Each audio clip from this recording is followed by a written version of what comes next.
Now at 6 on Time Warner Cable News on ABC 45. Same-sex marriage is legal in all 50 states. The U.S. Supreme Court made that decision this morning. Reaction from Washington and North Carolina.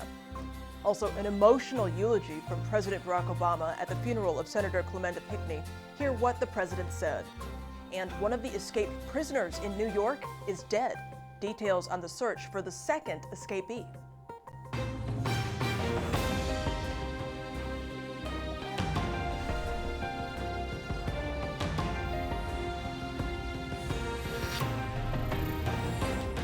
You're watching Time Warner Cable News on ABC 45. And thank you for joining us tonight. I'm Sharon Stone. Those stories are coming right up. First here at 6, though, the weather needs our attention. Meteorologist Doug Lindsay is here with the first check of your weather on the ones. And Doug, you were telling me we have some possible severe weather to keep our eyes out for. Yeah, we've had quite a few severe thunderstorm warnings already. A little bit later on. Right, see you then. Thank you, Doug. We have a lot of big stories to get to tonight. We start with celebrations going on across the country after the Supreme Court declared same-sex couples have a constitutional right to marry. Our Washington Bureau reporter Michael Scotto was there as that decision was announced. It was a moment these people will never. Time Warner Cable News.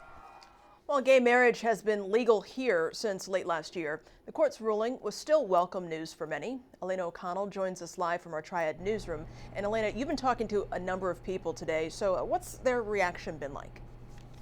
On ABC 45.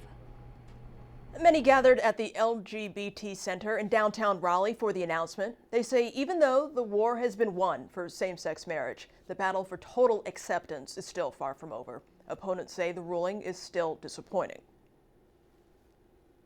Your gay neighbors, your gay coworkers, your gay friends, your gay family members were part and parcel of the fabric of the country, and people just need to see and understand that.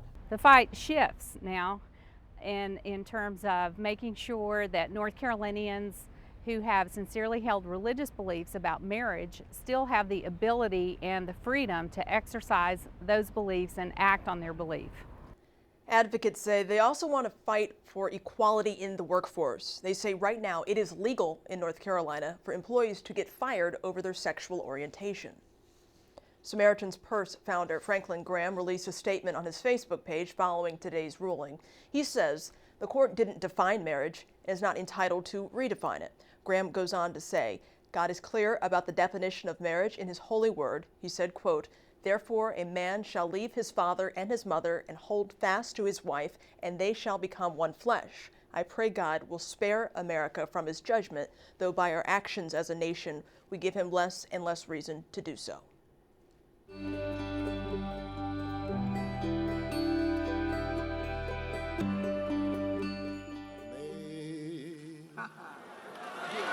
Sing praise,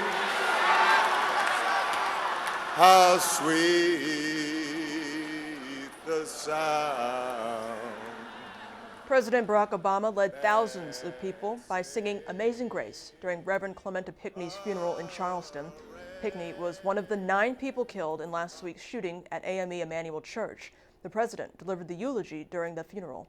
Our Caroline Vandergriff was at that service and brings us more. Cable News. The tragedy in Charleston continues to bring up discussions about racism and hate crimes in America.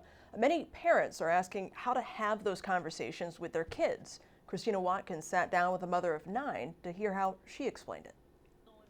She's a mother of 9, with the oldest being 22 and the youngest just 3 years old.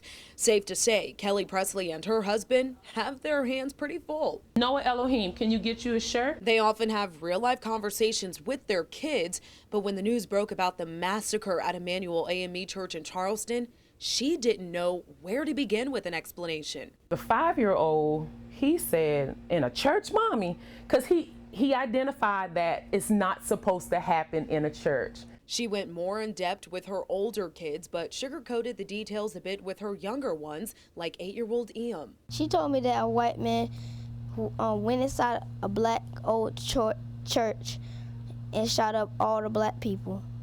And what was your reaction? Wow.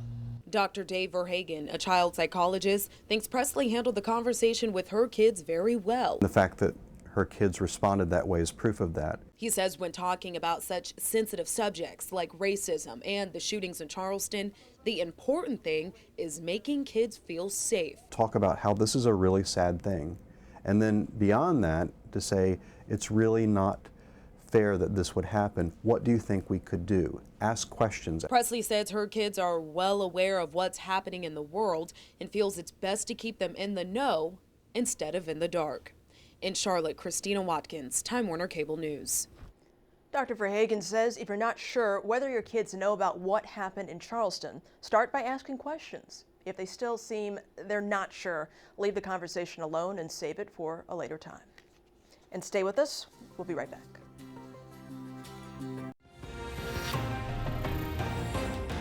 You're watching Time Warner Cable News on ABC 45. Winston-Salem police and Forsyth County officers are working an investigation this evening in Pofftown. They're at a home on Brookbank Drive. Our Kristen Drummond is live at that scene. And so far, Kristen, investigators are being pretty tight-lipped here. Greensboro police are sorting out a shooting and armed robbery. This happened around 410 at Cranbrook Street off of Wendover Avenue. One man was shot. Police say a vehicle that was involved in the incident crashed at Hewitt and Cranbrook Streets. At last word, police were still questioning suspects. One of the escaped murderers from a New York prison is dead. A law enforcement source says Richard Matt was shot and killed by police. Matt was one of the murderers who escaped from a New York prison earlier this month. Police are still searching for the other escapee, David Sweat. He is pictured there on the right. More than 1,100 law enforcement officials are on the scene of this manhunt. 2 prison employees are charged in connection to the jailbreak.